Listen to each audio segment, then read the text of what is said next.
President. My delegation is exercising its right of reply in response to the statement made by the Indian representative. Jammu and Kashmir neither is a so-called integral part of India, nor is it India's internal matter. India remains in occupation of an internationally recognized disputed territory whose final disposition needs to be decided in accordance with the democratic principle of a free and impartial plebiscite under the United Nations auspices as provided for under numerous resolutions of the Security Council. In order to divert attention from ever-increasing international condemnation of India's widespread and escalating human rights abuses in Indian illegally occupied Jammu and Kashmir, India continues to level baseless allegations and rely on outright lie and obfuscation. India's compulsive obsession with Pakistan is neither new nor surprising.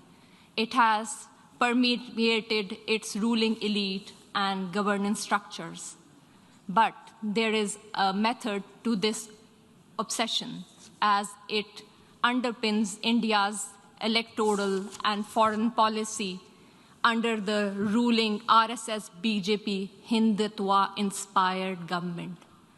The EU Disinfo Lab has graphically revealed how India has deployed such tools of deflection, deception, and disinformation against my country, including at the United Nations. Mr. President, India's violation of human rights in Indian-occupied Jammu and Kashmir are well documented in the two reports of the High Commissioner for Human Rights. Since 5 August 2019, the High Commissioner has urged India to unlock the situation and fully restore the rights that are currently being denied to the people of the occupied territory. Several special rapporteurs and mandate holders have also termed the human rights situation in Indian illegally occupied Jammu and Kashmir in a, quote, free fall, unquote.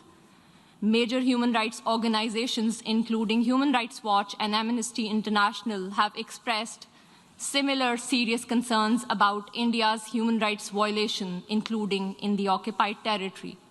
Not surprisingly, Indian authorities have failed to respond to any of these communications. In fact, a witch hunt has been launched against those who dare to report these crimes. Only last year, Amnesty International ceased work in India, citing constant harassment at the hands of the government. The government of Pakistan has recently released a comprehensive and well-researched dossier containing the entire range of gross, systematic, and widespread violations of human rights being perpetrated by Indian security forces in the occupied territory.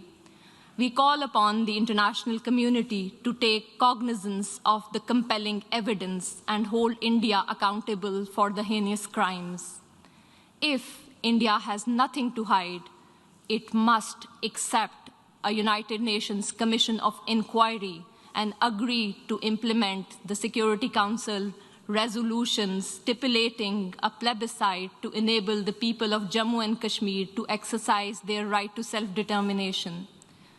Mr. President, as for India's use of the canard of terrorism, regurgitating stale arguments that are typical of all occupiers, let me emphasize that India itself is the principal perpetrator, sponsor, financer, and abettor of terrorism in the region.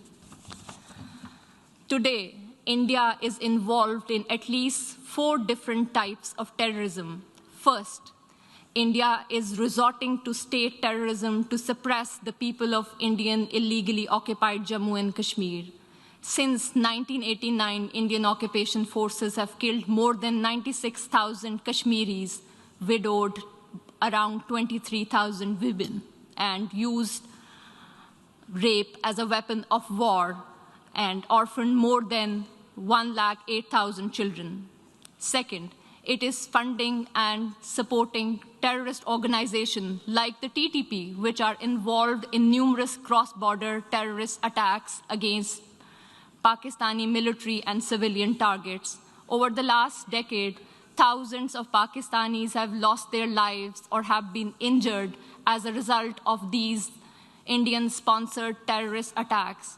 Pakistan has shared irrefutable evidence of Indian involvement in supporting and sponsoring terrorism with the international community.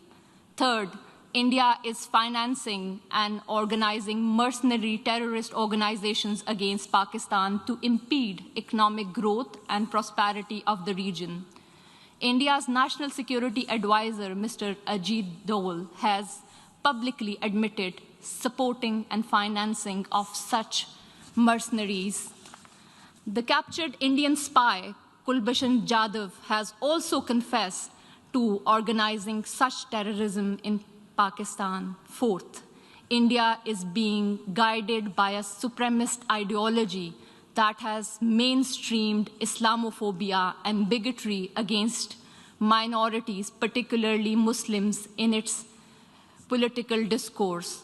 The RSS is one of the oldest fascist movements in the world, enjoys state protection, patronage, and support by BJP, the ruling party in India.